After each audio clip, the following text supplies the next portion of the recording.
listening to Loud on the Set with Kyle and James. A level-headed movie critic meets a loudmouth movie cynic. And action! All right, welcome back to the show. My name is Kyle. This is James. And today we're going to be dropping our Halloween special on you. We've prepared something very special for our Halloween podcast this year. James, what will we be talking about today? Halloween. I know, but what are we actually going to be doing today? What's our topic of conversation? I'll give you a hint. Okay. Oh. Halloween, man. Halloween. The movie. The movie. Oh, yeah. The film Halloween. Yes. Excellent. Okay. Yep. Wonderful. Well, this is a throwback retro review. Retro review. Heading back to 1978. James, where were you in 1978? If this movie came out, it did come out around Halloween time, didn't it? Yeah, absolutely. Yeah, so. it was timed. I was approximately 8 months old. Yeah, excellent. I didn't go see it in the theater. At least I don't think I did. I don't remember it. That's awesome. Anyway. Yeah, so Halloween comes out in 1978. Well, wait, Kyle. Yes. Where were you in 1978? I was not even a thought in my parents' minds yet. I think it's safe to say that this movie has broken the mold on lots of the things that we have now. It sets up so many cliches. It's the starting point for much more to come after that. So just a little background on this film. There's tons of great documentaries about this. I encourage you, if you got a copy, you can pick one up at your local dollar store or whatever. You'll find they're everywhere. You'll find the documentary about this really fascinating. But the primary budget was about $300,000. John Carpenter's writing and directing this film. It ends up netting $47 million in the U.S. box office, $70 million worldwide. Wow. What a splash. Oh, yeah. Strong investment. And since then, believe it or not to most people, this actually surprised me a little bit. This was preserved in the National Film Registry, the Library of Congress as well. I didn't know that. So this was deemed culturally and historically significant enough to find its place there. And I think that's really interesting. Excellent. Well, we can hit on that in a little bit as well, how we feel about that. But I love this movie. Let's go with our opening thoughts and our overall view of this film. So start us off, James. What do you think of Halloween? Opening thoughts. Halloween is a classic. It is perhaps my favorite crutch movie tied to a holiday. I have crutch movies. We've talked about crutch movies. This one is my favorite. I make sure I watch it every Halloween. It's a tradition of mine. I've owned it in one form or another probably my whole life, whether VHS or you get the idea. Yeah. Currently have the Betamax. Probably Laser in my disc. family. Ooh, we never had a Laserdisc player, but yeah, it's terrific. I've seen so many documentaries about it. To me, much like Rocky, much like other classic movies we discussed, everything about it is iconic. The theme song, the villain, or the whatever you want to call him, the killer, the terror. Right, Michael Myers. He's classic. The setting, the camera work, the essentially the invention of the slasher film. The babysitters, the punishing for promiscuity, excuse me. The stumble as you run away. Everything about it, right? It's no matter how slow he walks, he will catch up to you around the next corner. No matter even if he was behind you 5 seconds or somehow he'll loop his way around the house, cutting all the phone lines on the way and appearing in front of you the next second. Oh, but it never great. feels cheap. The methodical killer, right? Yeah. It's never cheap, which is something I really enjoy about this. It's designed really well. So, What about your first impressions? Oh, I love it. Or your overall impressions, I saw it a while back. I think I was like 15 or 16 years old, and it spooked me when I was that age, and it's still a scary film, don't get me wrong. When you watch it now as an adult, you can definitely see that it's dated a little bit, which is probably the only negative it has going for it. It's just a little bit of that dating, but I love this movie. I think that it is a perfect exercise in restraint on the part of the filmmaking. Everything is on screen, but you are inventing this whole situation and all of your terror about what's around the next corner and how something happened or what's disturbing you about this whole situation is all your invention on the film, and I love that. I love Donald Pleasance as an actor. I've seen him in many things. Wake and Fright is a brilliant film, Australian movie that I'd recommend to anybody with Donald Pleasance in it. Brilliant actor. Does a really good job with this script and keeping what I think would be a lot of cheesiness from slipping, just with his presence and his care on the script. And of course, Jamie Lee Curtis' film debut. She was on TV at the time, but never in a movie, and I think she broke out, and understandably so. It was a great performance from her. So I love this movie. Excellent. I'm going to piggyback on something you just said about the restraint, because a lot of the comments I have about this movie is, in fact, the slow buildup of the whole thing. There are so many long shots of uninterrupted panning with the character, following them on a path. You don't know quite when a strike is going to happen or how it's going to happen. There's such a slow build-up. The action doesn't even really begin unless you count the killing of... Oops, spoiler alert, right? Unless you count the killing of the truck driver as he escapes from the asylum, there really isn't any action until like the final, 25 minutes of the movie. Yeah, except for like the first minute. You just have the voyeuristic, build-up of the opening of Michael Myers. But even that takes a long time. Yeah, right? And you have no idea what's going on the whole time. You're like totally confused and taken out of it. So that's a real big surprise, and then it just leaves you for a while, and then you're just left hanging there wondering what is going to happen, what's coming in the future. I'm glad you mentioned that opening sequence, because I can mention a couple of things tied to it. Some of the strongest points of the movie, in my opinion, are all contained in that opening sequence. It's one long continuous shot, uninterrupted.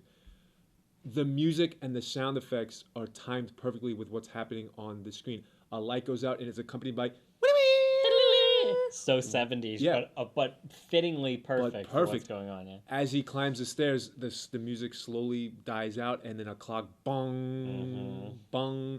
The music kicks in and fades out at perfect moments all throughout the movie, and accompanies everything brilliantly.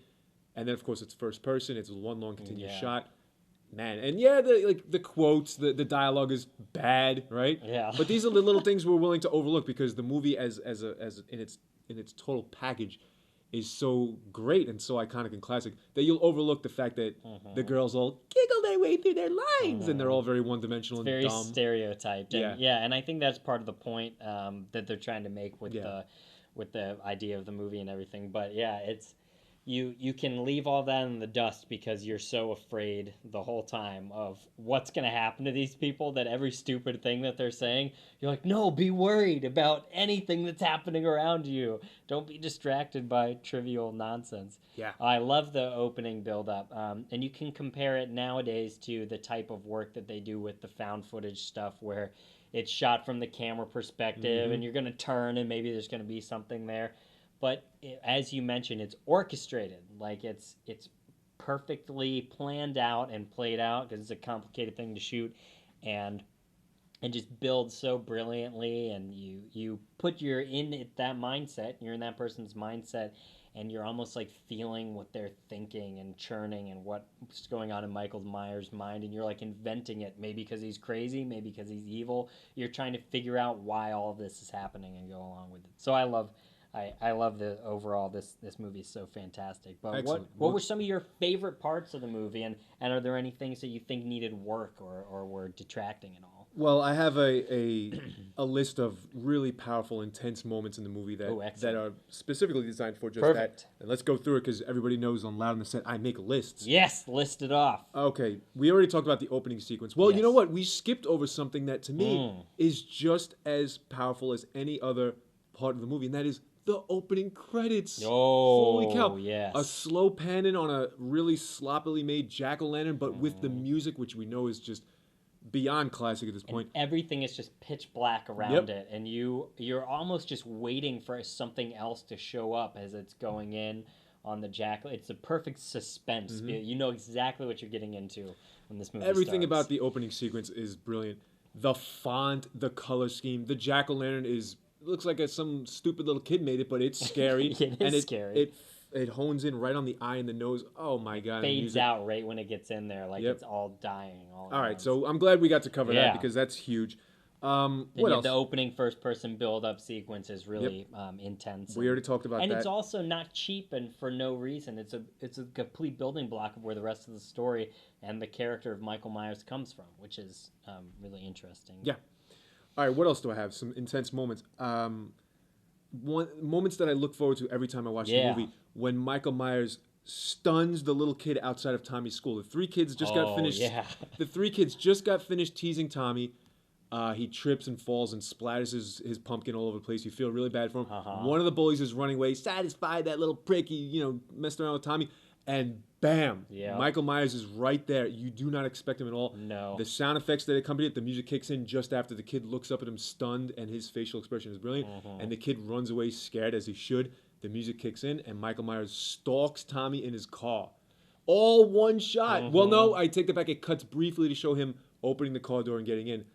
But man, John Carpenter's skill with the camera is so underrated. His framing of everything, every layer of every scene, every edge of every scene is perfectly placed for something suspenseful. You're feeling it, and then when you're not feeling it, that's when you're about to get beat by something.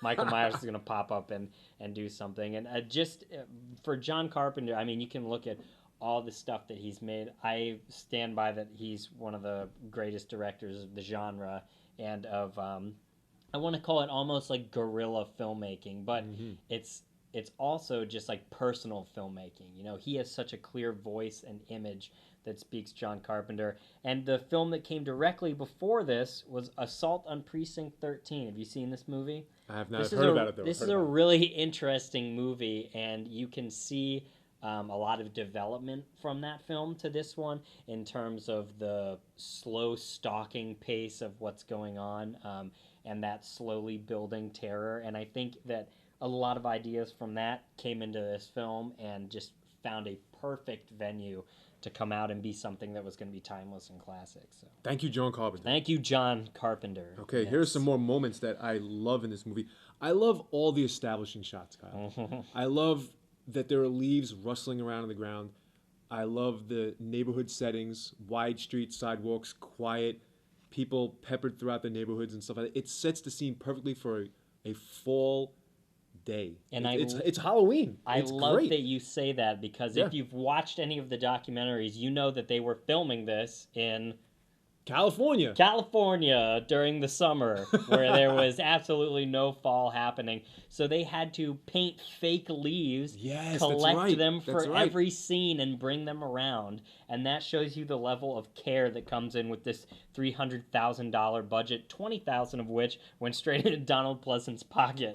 So went far less to Jamie Lee Curtis and Michael Myers himself, who got, I think, $25 a day or something like that. Oh my goodness. But every inch, and to come away with looking at the set dressing like that and knowing that that's what they had to go through to give you that classic fall scene, you curl up in your Midwestern cold little neighborhood. Oh, it's perfect. Yeah, if you weren't told in a documentary that it was filmed in California, and if you don't have a keen eye to spot some of the palm trees, you would think it was filmed somewhere in the Midwest. Absolutely. Right? I love it. Okay, what else do we got? Well, we'll have to jump a little bit forward into the movie, but one of my favorite scenes is the way Michael Myers treats Bob and Linda, that whole sequence. Bob and Linda are the over 16s that Bob is the one that's wearing the big giant Coke bottle glasses. Linda's the ditzy blonde. Get me a beer, right? And all that.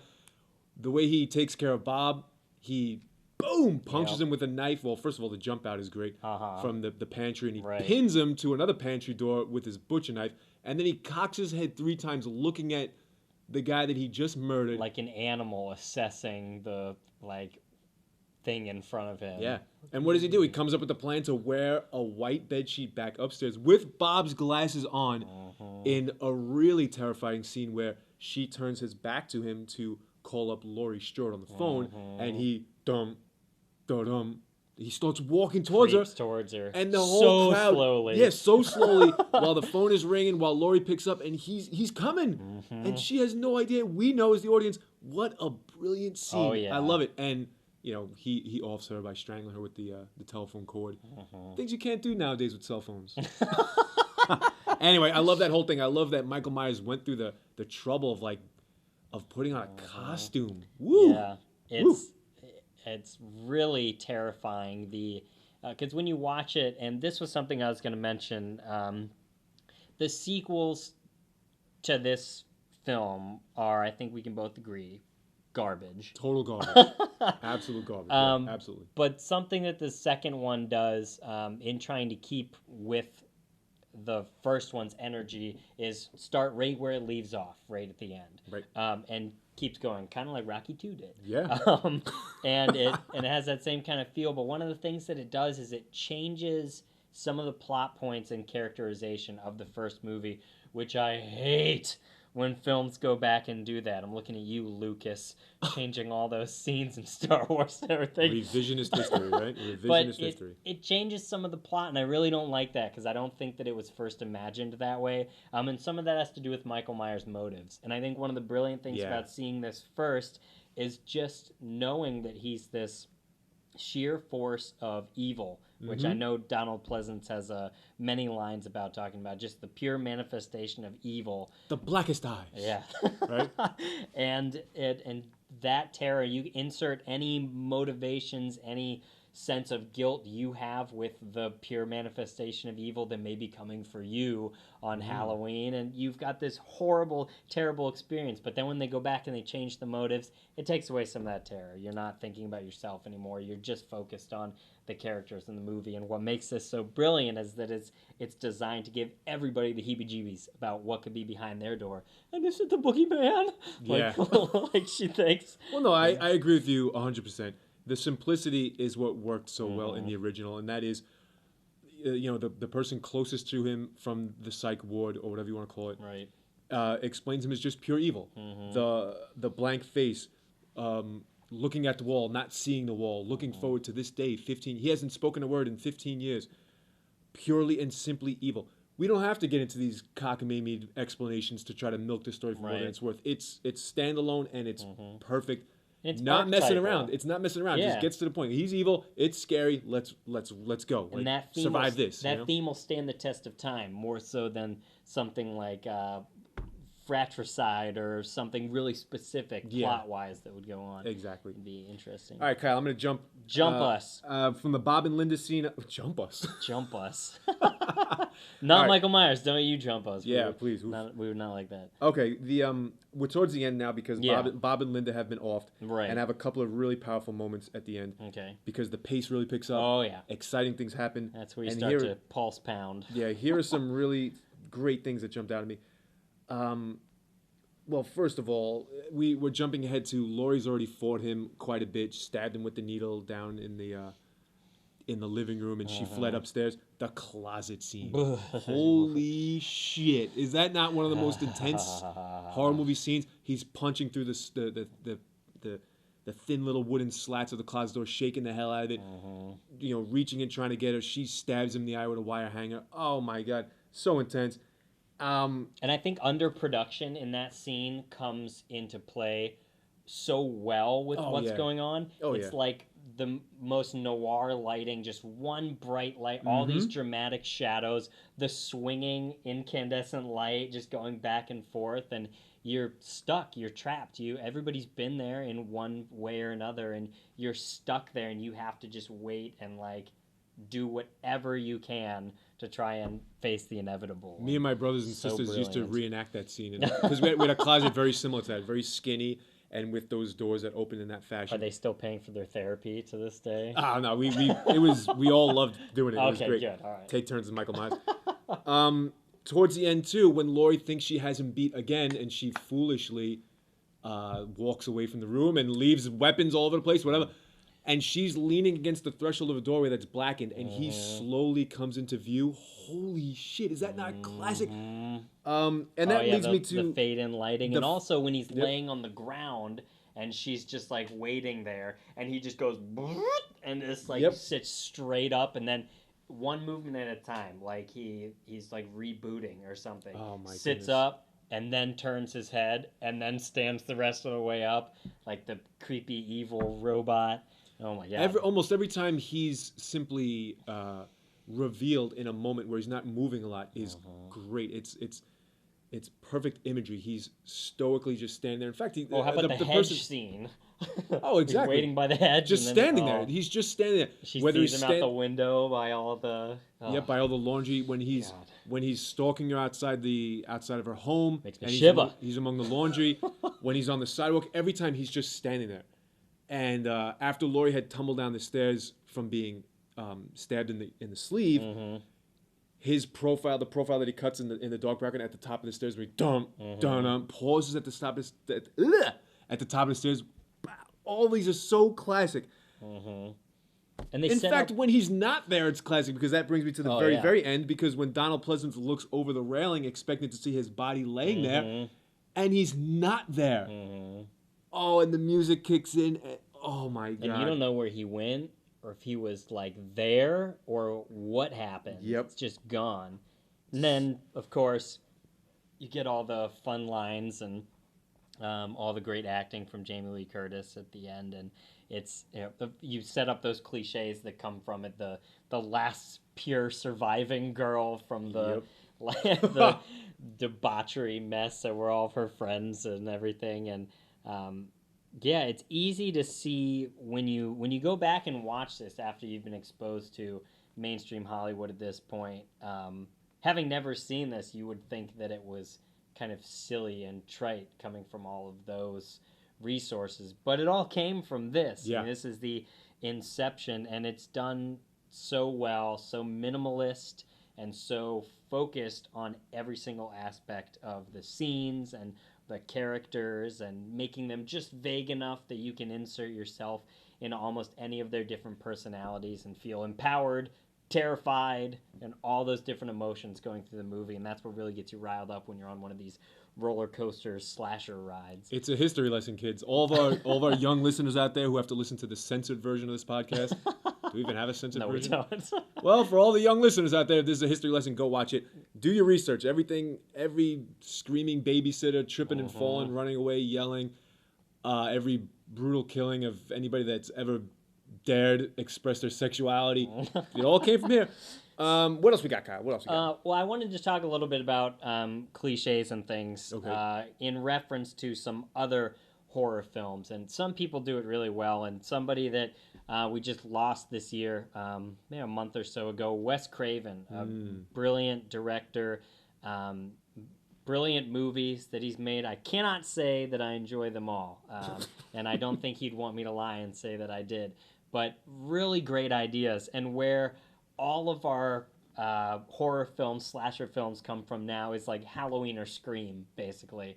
Like those are the two standards. Such a brilliant satire on all the things we're talking about. So Halloween breaks the mold, changes the formula, and then Scream does something really similar, but uses that restraint, reformats those cliches, and gives you something brilliantly different, but also in that same genre. And we have a lot of people that can do this really well, and we see those things. So I think that the state of horror films now, though, in Hollywood is very disappointing. I haven't seen a good horror film that hasn't been from the 80s or 70s in a really long time. I think I mentioned before, Record, the Barcelona film, is really fantastic. And there's some hidden gems in there. But I wish that there were more people like this taking really good care. I wish that there were more Wes Cravens out there trying things that are, their own, their personal voice and everything, that aren't just horrible, disgusting gore fests. Because that's Saw. not... I'm looking at you, Saw. Saw. The original Saw was, I would beg to say, a really well-done take on psychological horror. We disagree. That movie is garbage. But the culmination of everything after that. Carrie Ilwes, or however you say his name, right? How do you say his last name? I don't know. The guy from The Princess Bride, right? Yeah, that Ilwes, whatever his name is. That is some of the worst acting I've ever seen in my life. There's pros and cons to that film for sure. I think sucks. The overall idea is good though. But the schlock fest, the gore fest, and when you look at this film, Can you identify scenes that were really disgusting and gory and violent? Not at all. No, because there aren't any. And anything that you really think is terrifying or this horrible image in your head, you've invented for yourself. You've taken all the pieces that have been presented on the screen and you've invented this this image, which is so wonderful. And it lets you be the author of your own terror. What's going to get to you? And I really enjoyed it. Well, here I have a comment about how unoriginal the field has been. Sure. What are your thoughts on Blair Witch Project? So that was rather original for the time, right? When it came out. I am a strong stand behinder. I stand that didn't sound behind right. the Blair Witch Project. Me very too. Strongly. Me too. Yeah. I like it. Yeah. Good. We'll talk about that. Yeah, maybe we next can have a Halloween whole other podcast about the Blair Witch Project on its own. I think that is a brilliant piece of your own psychological terror. Exactly. Low budget. You invent all the terror in that movie. Huge impact. And there's not a movie that I think keeps me up at night looking in the shadows more than when I rewatch that again. I feel like such a baby. But every time I rewatch that movie, I'm like, I'm not going to be scared. I get scared every time. What a polarizing movie, though, because some people hated it some so people much. hate it. And I think that it's, I don't know. Actually, I don't know really why they hated it. I mean, the screenplay is exactly what it should be. And there's not much substance there, but what you're getting is these pictures of these characters, and I really like that movie a lot. Excellent. Well, I'm going to bring it back to Halloween now, Kyle, but I'm going to make it personal. Do it. Because I have some stories from my life that make Halloween even more meaningful to me. Wonderful. Would you like to hear them? I would love to hear them. How about you guys out there? We'd like to hear it too, James. All right. Some stories that make Halloween even more memorable and special to me, Kyle. Hooray. Number one. I decided a long time ago when I was a freshman in college that I was going to make a little tradition out of the movie Halloween. I was going to, whether it was by myself or with people, watch the movie Halloween every Halloween night. Yeah. I made this decision. I had my VHS copy when I was in college. And I said, you know what? I think this is something I'm going to do forever, like for the rest of my life. I'm going to watch Halloween on Halloween night because if I'm ever lacking for that feeling of fall being scared and Halloween, I can at least live it vicariously through the movie. And that's why I love the setting so much. I love all that stuff. It's perfect. Because I studied in Florida. And, all right, well, I guess I need a film that was based in California to make me feel like I'm in cold weather. Anyway, I'm a freshman in college, if you can imagine, Kyle. Travel with me, time machine. Right? I am traveling. We're going back, right? I invite a bunch of people over to my dorm room on Halloween night, my freshman year of college. I say, hey, I got the original Halloween. Have you ever seen it? Most people had not, believe it or not. All right, come over to my dorm, blah, blah. I got about 6 or 8 people in my dorm room to watch Halloween on a tiny little TV on a VHS copy. And little did I know that somebody in the crowd that I had invited was into me.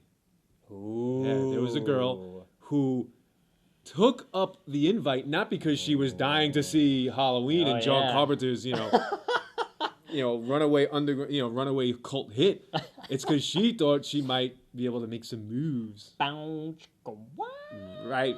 So now I'm sitting there, and I had no idea. I'm clueless as all hell that this person is interested in me. I want to watch Halloween. And I make myself very comfortable in my bed, and I make it very clear, only I can be on this bed, and everybody else find yourself a fucking chair somewhere. And so I was told later the girl gave me these puzzled looks like, what is wrong with this guy? How come he doesn't want anybody? That is so funny. And I'm watching the movie, and I'm loving it, and apparently the girl's whispering to people around like, hey, is he interested? Like, do you think I should make a movie? Is he not understanding my advances? And then I'm Clearly watching not. Clearly not. Totally oblivious. I'm into the movie.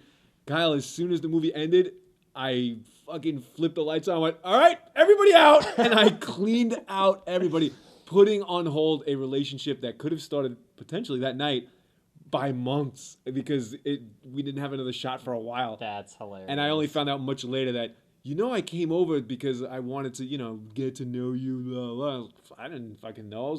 I'm watching Halloween, and I kicked everybody out as soon as it ended. I was like, get out. Are you in touch with this person still to this day? No, this isn't. This is an XXXXXXX. Put as many just X's curious, as you need to, right? Just curious. No. But that's fun. You know what's interesting about that is my freshman year of college, my first Halloween, I also watched Halloween Yes! with a good friend of mine. So yeah, All right. that's awesome. It's a good tradition. I've It is kept a it good up. tradition. All right, story number 2 is gonna take a little while to tell, but it's Okay. worth it. Fast forward now, Kyle. Mm. 2006. All right. I'm living in Austin, Texas. Mm. And with my partner at the time, I decided, you know what? We have to watch Halloween on Halloween night. And there's a pretty famous movie theater in Austin, Texas called the Alamo Drafthouse. It's great. Shout out. And they were showing Halloween in its original format. Not Nice. restored, not digital, none of this 25th anniversary bullshit, whatever.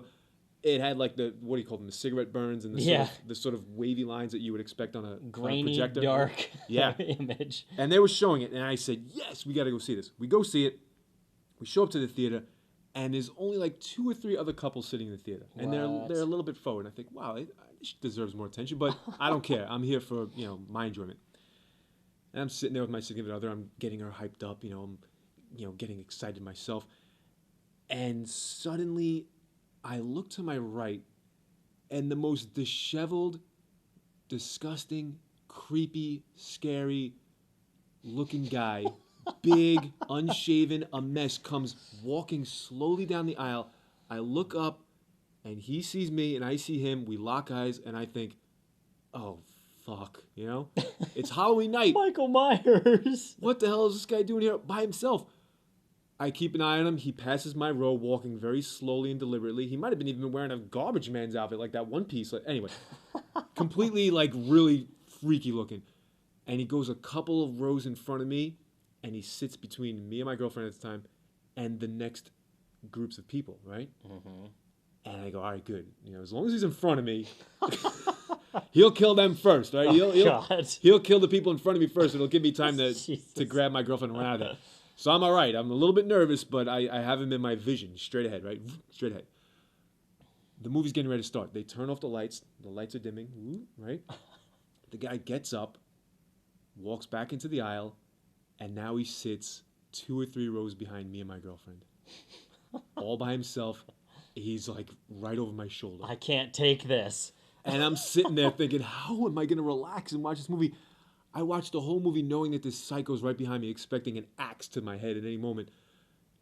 And it didn't happen. He didn't attack us during the movie, but I was scared the whole time. It actually added to the enjoyment of the movie because I'm on edge, right?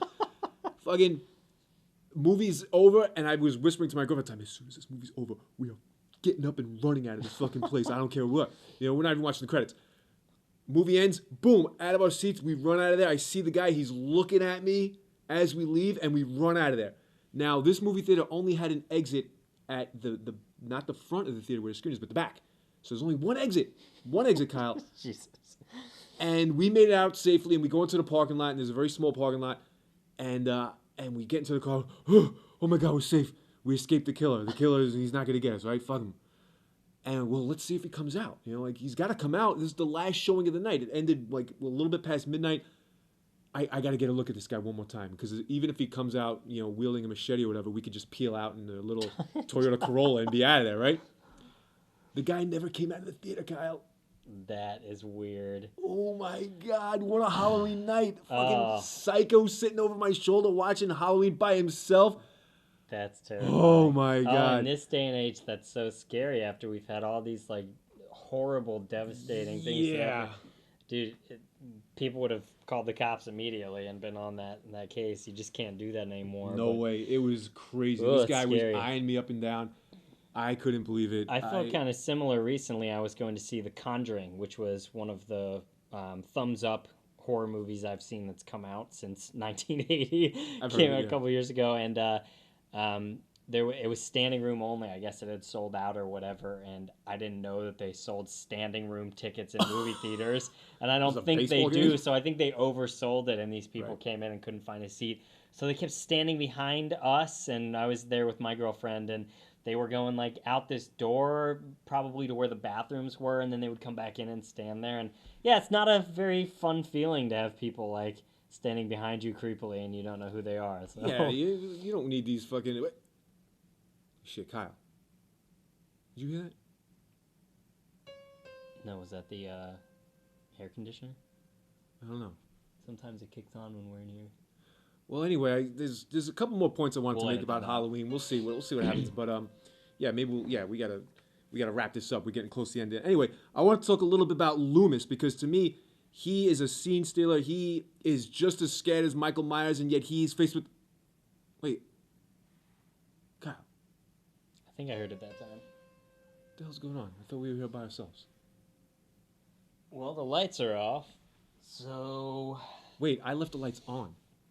No, you didn't. Shut the hell up. I always keep the fucking lights on when we come to the podcast. I gotta leave the building too, you know. Okay, well, we'll wrap this up and then we'll go. All right. Yeah, Loomis has a lot of good quotes. And something interesting about the sequels to this movie and kind of the legacy that it spawned, it was actually trying to be different stories. Every sequel that was going to come out were going to be different stories based around Halloween night, and that's why you get the weird Witch's Mask one and the third one. But all the sequels ended up doing, really terribly, so they went back to their crutch, which was Michael Myers, who of course was going to stand the test of time and absolutely and go, okay, seriously, what the hell is going on? Oh boy. All right. There's nobody else here. Dude, I'm not. We're talking about all this creepy shit. I'm not staying here doing this. This is so weird. Okay, do you want to wrap it up? All right, yeah. Let's wrap it up. We'll do final comments. Grade. Do we grade retro reviews? Of course, we grade retro reviews, right? Yeah. Oh yeah. I don't think we gave Rocky a grade. Ooh, I said it was just perfect. I would beg to say A+ all around. All right, well, canon. Halloween. Halloween gets an A from me.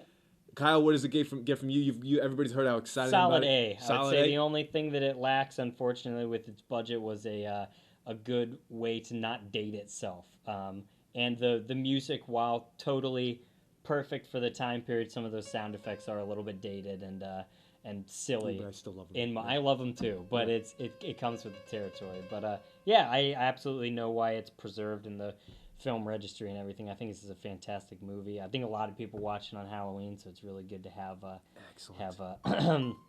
on their.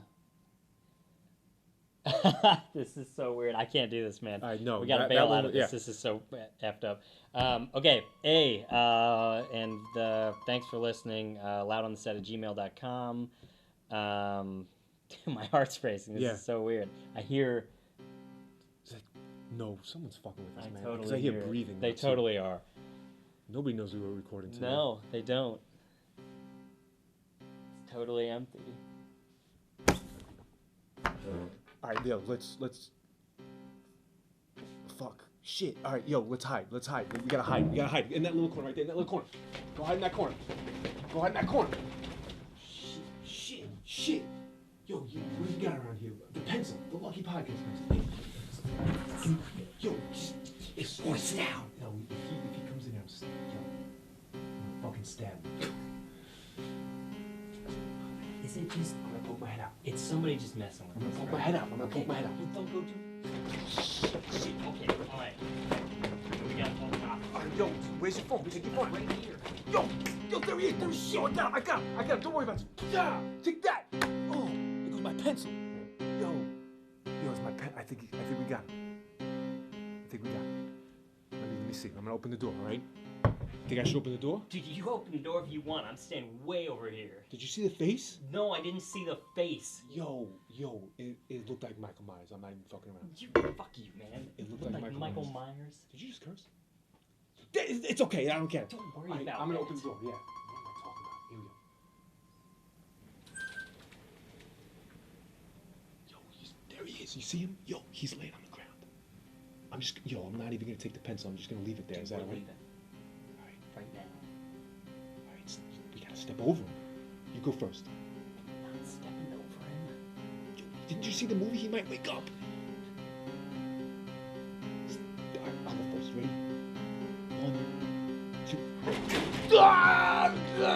2.